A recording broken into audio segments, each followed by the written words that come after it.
Now, they thought the number would be a loss of 9 million jobs, and it was a gain of almost 3 million jobs. We've been talking about the V. This is better than a V. This is a rocket ship.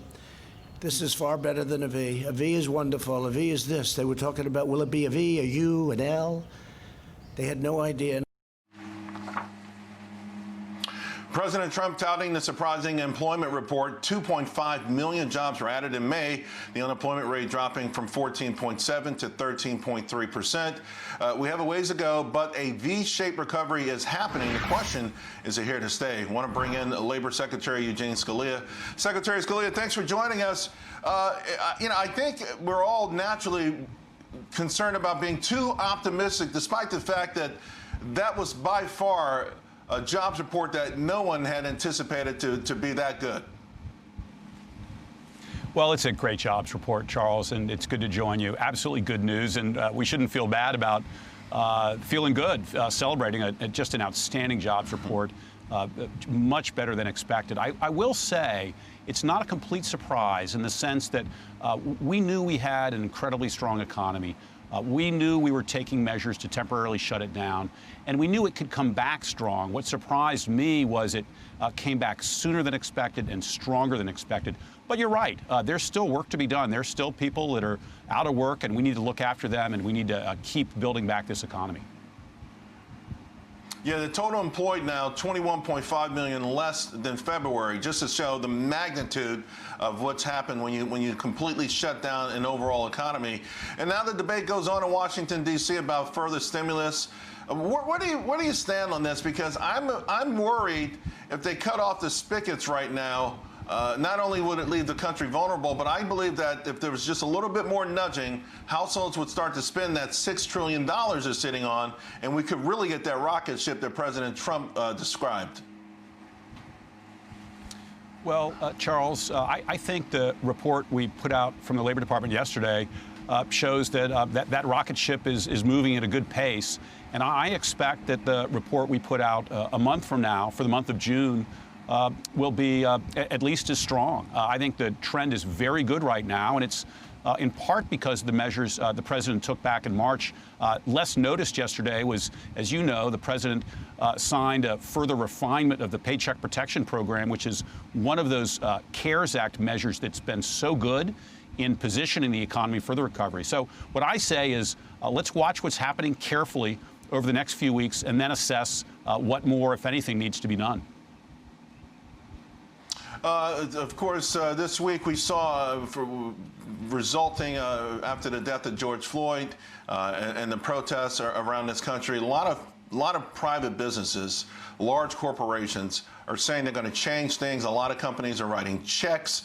And then there's a lot of people out there who are saying, what else can the government do? What else could the federal government do? I mean, I think it goes underreported, some of the things that the Trump administration has done, whether it's saving historically black colleges to opportunity zones. But are there other things on the drawing board that might be specific to help certain pockets of society? Well, first of all, go back to February, March, when the economy was so strong. One of the things that meant the most to the president was most proud of was how good the economy was for Americans who historically had fewer opportunities in the job market. Particularly, we had record low unemployment for African Americans, record low for Hispanic Americans. That was one of the really great achievements of the president's economy. It's one he was proud of. And I think the policies that brought us that, free markets, free people, that needs to stay at the top of the agenda when we talk about continuing to help those communities. You know, that said, you're right. There has been damage, devastation to businesses, jobs in some of those communities. And I think it makes sense to take a look at how they're doing and what might be done to help them make sure they're part of this recovery, too.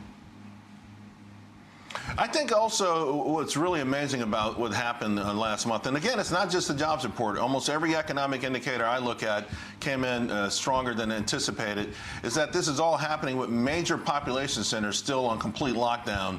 New York is going to open soon. Right. I would suspect one day California will open up, maybe Michigan. Speak to what that could mean in terms of adding fuel to this rocket ship.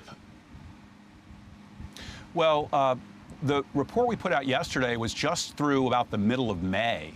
And we know that a lot of the most important reopenings didn't begin until later in the month or earlier this month or still are to take place. One number that I looked at was healthcare jobs. We lost 1.4 million healthcare jobs. We only got about maybe 350, 400,000 back. They're all going to come back. So there's still so much room to spring back in this economy. We need to work at it. We can't forget how high unemployment still is at the moment. We got to work at bringing that number down. But all signs right now are very positive for a strong and a safe recovery back. Right. And to be clear then, you're not sure there will be additional efforts from Washington, D.C., any stimulus/relief efforts at this point?